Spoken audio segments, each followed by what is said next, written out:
Okay, so here's my thoughts. The 5 things I really like about the Akai MPC Studio 2. First up, a dedicated tune button. Yeah, so this is really fundamental to the sampling workflow. This button makes it really easy to get all your chops in tune without multiple clicks in the software, and it greatly enhances that workflow. I mean, typically you get all your samples in, record your samples, whatever, chop them up, put them on your pads, and the next thing you want to do at that point is to tune them. So the fact that you got that button right there, and you can double tap it to get into the fine tuning, is an excellent addition to the MPC workflow. So yeah, that's the first thing I really like about this. Okay, the second thing I really like about the MPC Studio 2 is the inclusion of the dedicated sample select and the pad layer buttons. Now this is a dedicated button right at the top right corner of the unit, which easily allows you to select a sample and drop it onto a pad. And tapping that button multiple times, you could also cycle through the various layers of that particular pad and select other samples to layer on that pad. So it's a great workflow enhancement, something that I'll see would get a lot of use, and is another thing I really like that Akai have included in this machine. Right, so the third thing I really like about the Akai MPC Studio 2, which may not be apparent at first glance, is the ability to drive your external hardware synths via MIDI. Now, when you get the unit, it will come with the, I think it's the micro to normal size MIDI adapters. But you may not be aware that plugging this to your, if you got an external synth, you could use the actual sequencer on the MPC Studio 2 to drive those synths.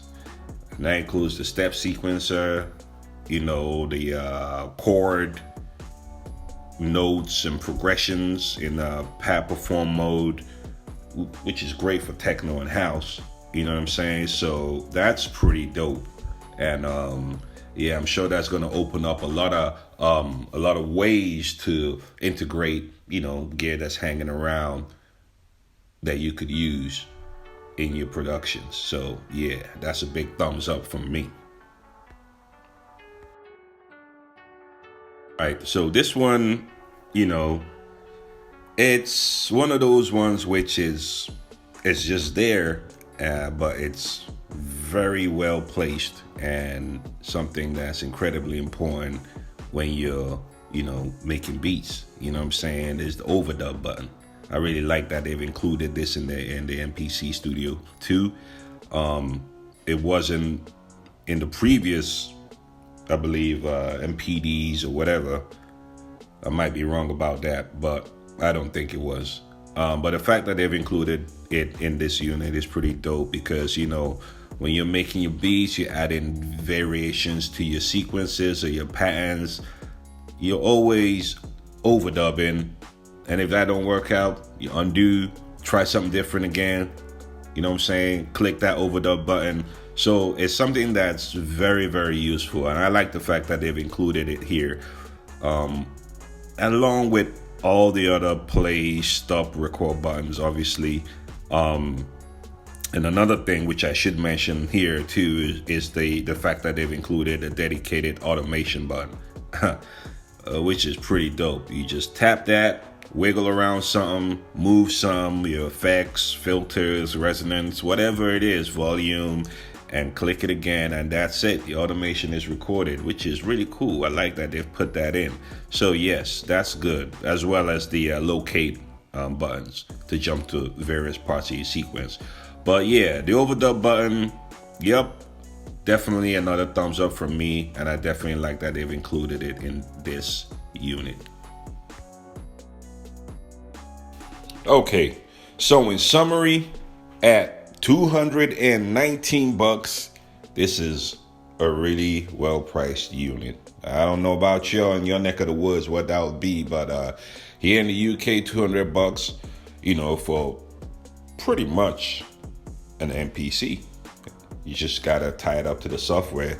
It's a really good deal. The inclusion of the mode plus pad buttons to get to useful functionality like your save, your program edits, the sampler, the looper, next sequence, etc. That was really good. Very well worked out, very well thought out. I'm really liking what I see. You know what I'm saying? I'm really liking what I see here. The small screen, which a lot of people have been complaining about, it's not really a deal breaker. I mean, it's out the way. It's there if you need it. It's quite useful. Besides, you got all the real estate on your computer, so you can see, huge waveforms that you're editing when you're chopping up samples. If you need to see that, you can look at your laptop or your iMac or your screen or whatever. So you got that there. So it's not really a deal breaker, all right? But it's there if you need it. The sliders, surprisingly, is really good. I think this is a really good addition. Some people are saying it's different from the usual MPC workflow, but hey, look, it's all about creativity. It's all about enhancing that workflow. This makes it really easy and quick for you to control your program, your pad, your project mixer levels, the filters and the effects, and kind of like use it in a DJ kind of way. You know what I'm saying? But I think it's great functionality. It's something different. Besides, all those people complaining it's different. Think about this for a second. When you're using an MPC Beats, it allows you to use other controllers as well. I know it allows you to use Arturias or, whatever is out there. You could use that and use that with the MPC software. So why not this? Even if it's a little bit different, it's something that could add value to your workflow. You know what I'm saying? Get you really creative in making stuff you need to do or getting where you need to go in the software at your fingertips. So that's a big plus. I mean, it would have been great if Akai had made it so you could use the MPC software, the MPC Studio with other software and DAWs like, Ableton Live or Logic Pro X. That would have been really cool. From what I hear so far, I haven't tested it myself, but it's not possible because it just doesn't do nothing when you connect it to those DAWs. But that would have been really cool. I think Akai would have sold a heck of a lot more of these units if they had made it so it could work with other DAWs as well. All right, but you know what I mean? It is what it is. You know what I'm saying? So yeah. The dedicated time correct and quantize button is a great addition. Great addition, in my opinion. I mean, once you start your beat off, first thing you want to do is get them quantized, get them swing going, and just to have that button smack right there in the middle, to me, is really good. I really like that. I mean, and then in addition to that, you got the locator buttons to just jump to various sections of your sequences, your patterns. Look, man, that's really awesome. All in all, this unit just gets pluses from me. You know what I mean? You can't complain. For $200, it's really tightly integrated into the MPC2 software, and you get the full version of the MPC software included as well, which would have normally been $99. So in theory, you're actually getting this unit for $99. Okay, because the MPC2 software would have been $99 on its own. And you're getting the full version included with all the packs, with all the enhancements of the 2.10, because the MPC2 software is exactly what's running, the same exact software that's running the MPC1, MPC2, and the MPCX. So you've literally got an MPC for $200. What's there not to like? It's a great piece of gear, in my opinion. And if you were on the fence thinking about getting it or not, I say hop on that, man, because it looks great. It's well sized to sit. I mean, just the width of a laptop, and It's got all the functionality right there at your fingertips.